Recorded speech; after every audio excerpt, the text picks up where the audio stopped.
Welcome back to my channel. This is Nick TV again. So ngayon guys, meron naman ako yung share sa inyo na isang simpleng tip lang kung paano mag-test ng MOSFET. So balik test nating MOSFET ay ito.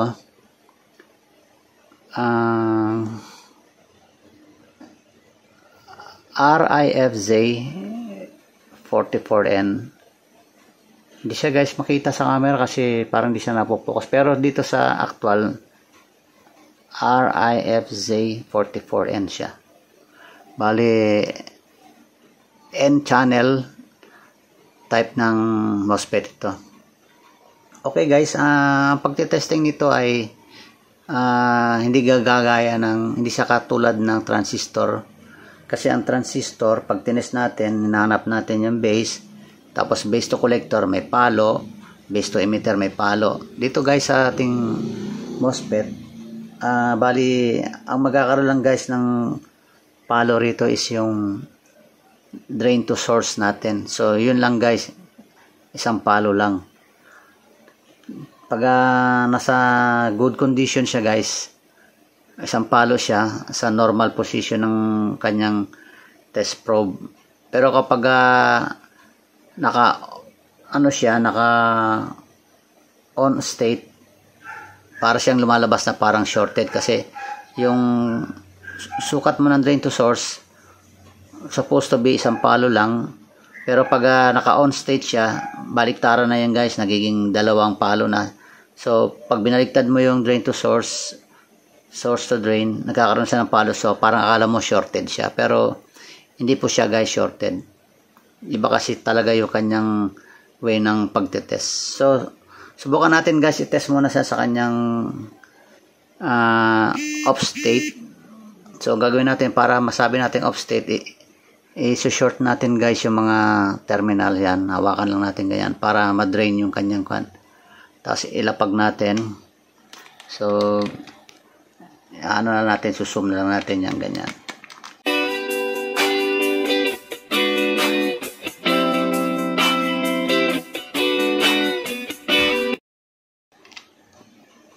So, ang gagamitin natin ng ating tester na digital. Sa digital muna tayo guys. Ayan. On natin. Ayan. Ayan, sa digital guys, naka-auto siya. Para hindi tayo masyadong malito kasi pag auto, marami pang mga reading. Manual na natin, ilagay natin siya sa diode mode. Ayan, diode mode guys. Ayan ang symbol ng diode. Pag sa digital guys, kasi sa digital, nasa tamang bias yung kanyang probe. Yung black probe naglalabas ng negative voltage. Tapos itong ating red probe, positive voltage.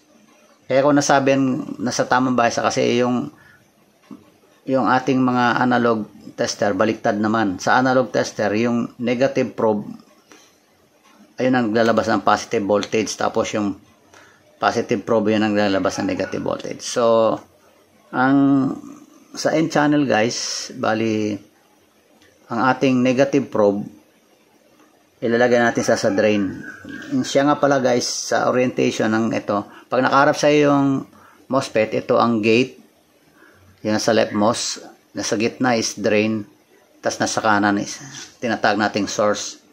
So para malaman natin kung good, ilagay natin yung negative natin. Siya nga pala, itong negative, yung sa gitna, tsaka ito, iisa lang yan. So pag kinunti natin, magkakaroon siya ng kwan dyan. So ilagay natin muna dito sa gitna yung ating black probe. Ayan.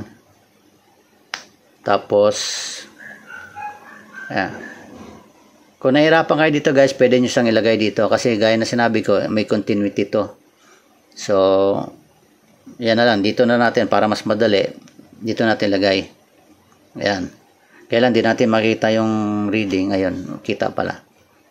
So, lalagay ko dito yung black probe. Tapos, ilagay natin red probe. Ito guys, drain din to. Drain din ito. Kasi connected to doon eh. So, lagyan natin yung black probe sa drain, yung ating positive probe sa source. So yan guys, may reading siya. Pag binaliktad natin, dapat guys, wala siyang reading. Meaning good yun. Pag nagkaroon siya ng reading, ibig sabihin sira na yung MOSFET.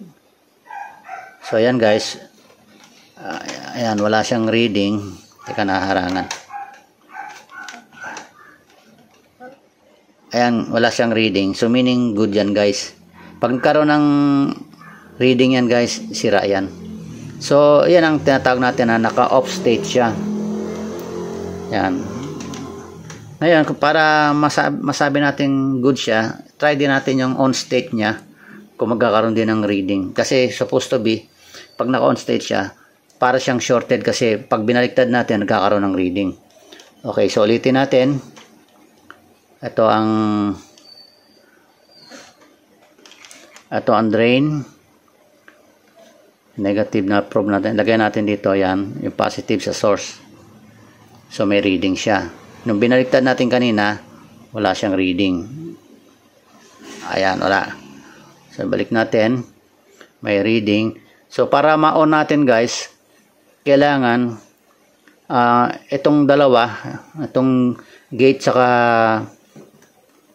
ang ating drain, i-short natin. So para para ma-test natin yung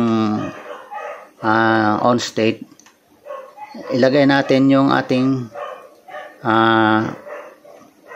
black probe sa source. Baliktarin natin, ganyan. So black probe na sa source, ang ating red probe, yan ang ating pang sa short. Sa short natin yung gate at saka yung drain. So pag sinort natin yan, nagkaroon ng reading, di ba guys? Tingnan nyo, nagkaroon ng 3.0. So ibig sabihin, on state na yan, nakabukas na yan. So para ma-check natin kung open na siya, balik natin ulit guys sa normal na position. Drain, ito ang drain, ito yung source.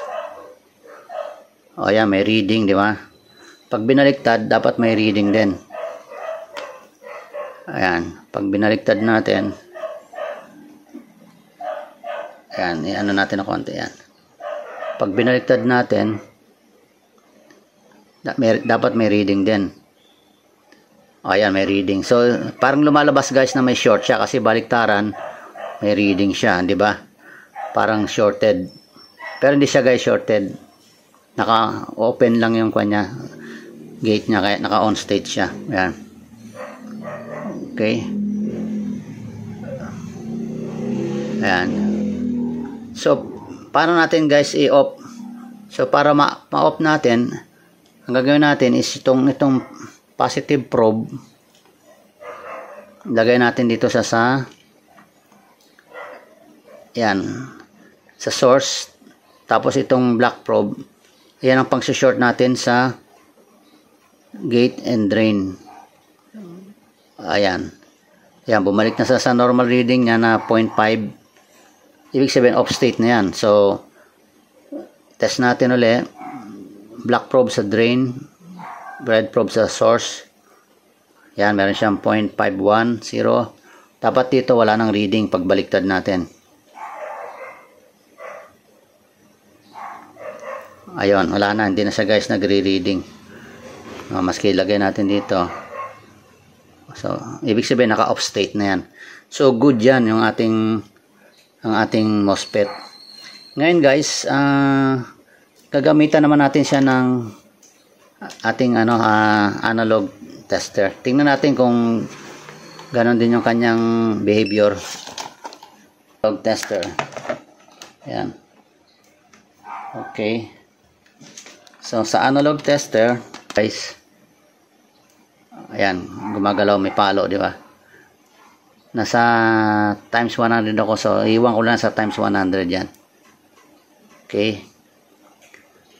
Sa analog tester, yung gaya na sinabi ko na baliktad, itong positive probe ang naglalabas ng negative voltage, itong negative probe ang naglalabas ng positive voltage. So mangyayari, kanina yung black probe natin nasa drain, ngayon ang red probe ang ilalagay natin sa drain. Ayan. Okay. Saan ba maganda?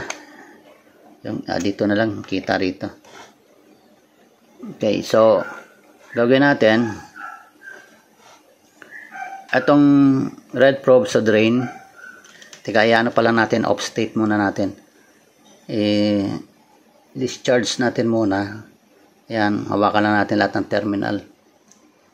Okay. So, lagyan natin to para yung contrast ng color niya. Yan. Okay. Kita nyo yung, yan, pag tinatouch ko. Okay. So, gaya na sinabi ko, baliktad pag sa analog. Red probe ang ilalagay natin dito. Tapos dito yung black probe sa source. Drain, source. Okay, tingnan natin. Okay. So, yun guys, pumalo siya. Okay, so dapat pag binaliktad natin, walang palo yan. Pag pumalo guys, ibig sabihin sira. Ayan guys, hindi siya gumalaw. Ibig sabihin, good. Pero hindi pa tayo tapos sa pagtetest. Test din natin yung kanyang on state. Okay, so ganito ang gagawin natin para ma-trigger natin ang on state. Ito yung kanyang normal position, ano? Ayan. Position, may palo. Ayan. Yung kabila, pag binaliktad,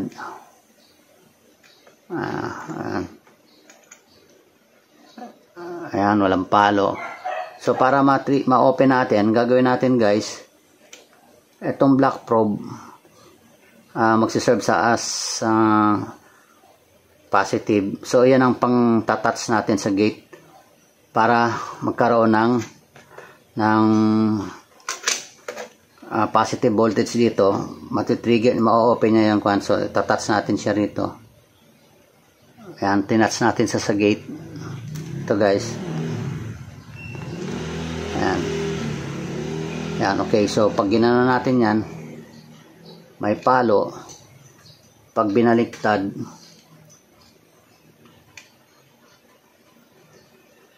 may palo rin. So, ibig sabihin, naka-on state na. Baliktaran na silang merong palo. Ibig sabihin, naka-on state na siya, parang shorted. Kumbaga sa transistor, pag emitter collector, nagkaroon ng palo baliktaran, shorted. Ito, yan, akala mo shorted. Okay, so, naka-on state. Ngayon, paano siya naman natin i-off?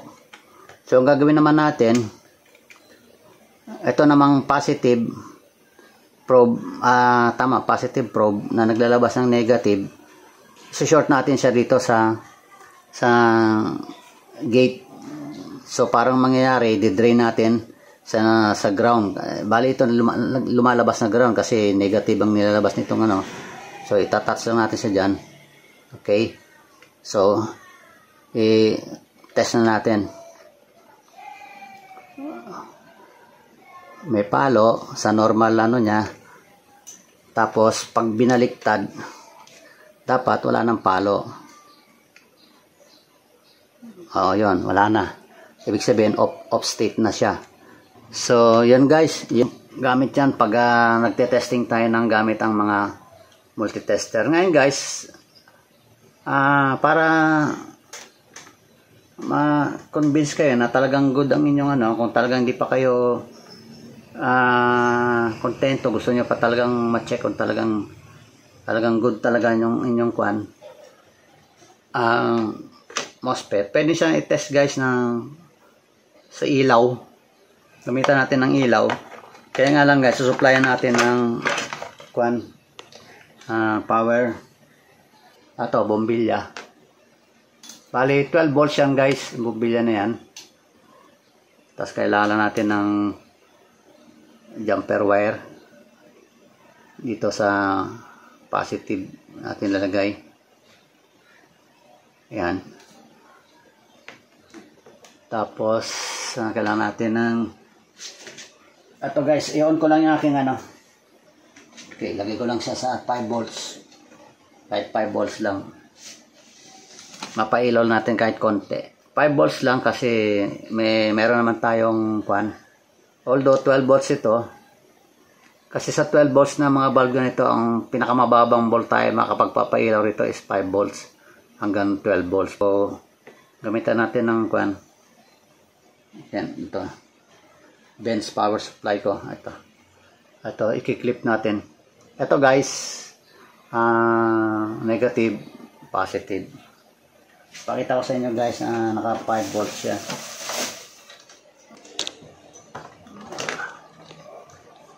Ayan guys, 499 or 5 volts. Okay.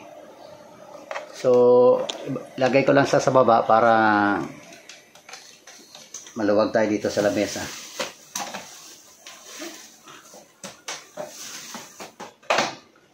Okay, ito. Supplyan natin guys ng ito guys, may positive, lagyan natin ng jumper. Tapos ang negative natin guys ng ating MOSFET, kabit natin yung kanyang source sa negative. Ito guys, ito negative to ng power source ko kanina, pinakita ko sa inyo. Ito negative. Tapos ang positive naman ito guys, itong positive, i-connect natin siya sa positive ng power source. Ito yung i-connect natin. Okay, yan. Okay, yan. Tapos yung negative naman yan, ito na lang gamitin guys, white jumper. Ayan. Itong bali yung negative ng ng bombilya. Ito. Ayan. Ilagay naman natin siya dito sa okay. Yung negative ng bombilya, ito. Yan ang ilalagay natin sa drain. Ito guys, drain. Gate, drain, source. Yung source naka-connect sa negative power ng power supply.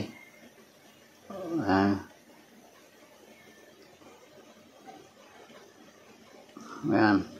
Tapos itong negative ng bulb, itong white, kakonect sa bulb. Lagay natin siya sa drain. Okay, drain. Yan, nakakonect na.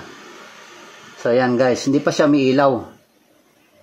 Yan, kasi hindi pa siya umiilaw guys. Kasi kailangan itong gate natin, susuplayan natin ng voltahe. So, yan. Supply natin ng voltahe. Saan tayo kukuha ng voltahe guys? Pwede na rin dito sa positive supply. Yan. Check natin. Test natin. Teka lang. Medyo nakalas lang. Ayan. Ano na natin para malinaw. Ayan. Natin. So, pwede natin siyang i-touch dito para magkaroon na siya ng kwan. Para umilaw lang siya. Ayan guys, umilaw na. So, ayan, umilaw na. Tinouch lang natin sa yung gate dito sa positive. So, tuloy-tuloy lang yan guys kasi naglalatch yan. Ganyan ang kwan MOSFET Pag na-open yung gate, maintain na siya ng open. So, meaning, good yung ating MOSFET. Talagang function siya ng functioning good siya kasi na pailaw niya to. Tapos ang makakapagpa-switch off lang dito guys kasi naka-latch yan makakapagpa-switch off lang dito kung tatanggalan natin ng isang source. Pwede dito sa negative source, pwede sa power. Sige, subukan natin sa positive, sa negative. Okay, so balik natin, ilaw ulit siya. Pwede naman dito guys sa positive. namatay din uli. Pag binalik natin, ilaw uli yan. Okay? So, pwede rin guys, ang pag-off dyan is yung gamit ating kamay. Ito, papakita ko sa inyo guys ha. Since ang body natin, connected naman yan yung ating kuan. Parang naka-ground, body natin ground na yan. Para ma-off natin yan, gagawin natin is hawak tayo dito sa may negative. Ayan, ihawak natin isang daliri natin dyan. Tapos hawakan natin to, isang daliri din. Ayan, nag-off na siya. Tapos bitawan mo na. Off na yan, hindi na yan iilaw. Okay, so para naman siya ma-on guys, baliktad naman gagawin natin. Dito naman tayo hawak sa positive. Yan, hawak naman tayo sa positive. Tapos hawakan din natin uli yung MOSFET. Itong gate. Okay, hawakan natin. Ayan, umilaw siya uli. So, meaning good yung ating MOSFET. Okay?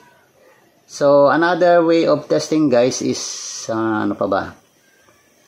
Okay, gamitan naman natin siya guys ng yung mini fan. Mini fan dito.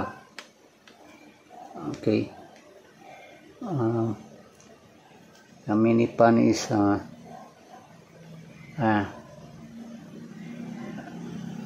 volts din siya guys. DC 12 volts. Okay. Okay, so try natin sa mini fan. So dito sa mini fan, meron siyang yung negative positive. So gawin din natin yung parang ginawa natin sa ilaw, yung positive. Lagyan na natin siya ng ito guys, black red. So itong red, ito ang positive. Lagyan ko lang siya ng jumper wire din. Ayan. Tapos yung kanyang negative guys, gaya sa ilaw, i-connect naman natin sa drain. Drain naman ng MOSFET. So ito yung drain, gate, drain, source. So ikuha lang natin. Ayan. Para hindi sila magdikit. Connect natin sa drain. Yan. Yung nakakonect guys sa drain ay yung negative ng fan. Tapos itong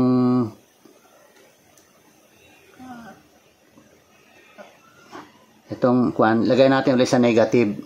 Parang nga sa ilaw kanina yung negative sa source. Kanina source din yung kinonekta natin yan. Tapos ang positive ng fan, ito, nilagyan ko ng sa positive rin. Ito. Okay. So, kulang na natin uli. Gaya kaganyan, kulang na naman natin. Gate. Itong gate naman ng walang So, ang gate, gaya kaganina, pwede rin natin rito. Ano muna natin yan para makita natin kung iikot siya. Pwede natin siya i-touch down din dito. Ayan guys. Ikot na.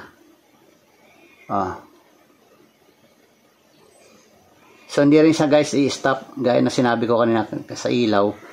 Kasi parang naka-latch na siya Tuloy-tuloy na yan. Para lang siya ma-off. Pwede natin tanggalin yung positive source. Ayan. Sabit natin ulit para andar. Tanggalin naman natin yung negative power source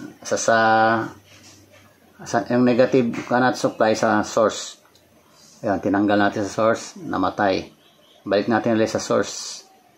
Okay. Ngayon, gagamitin naman natin pang off ating kamay. So, tulad kanina, hawak tayo sa negative, hawakan natin yung gate. Okay. So, off na siya. Diba, nakahinto na. Okay, pang on uli, pwede na naman uli yung gaya kaganina, hawak tayo sa positive positive, tapos sa gate. Hawakan natin yung gate. Ito gate. Ayan o, mandar uli. Okay? So, sure na talaga tayong good ang ating MOSFET. Kasi gumagana siya sa tamang function niya. Okay? So, yun lang guys.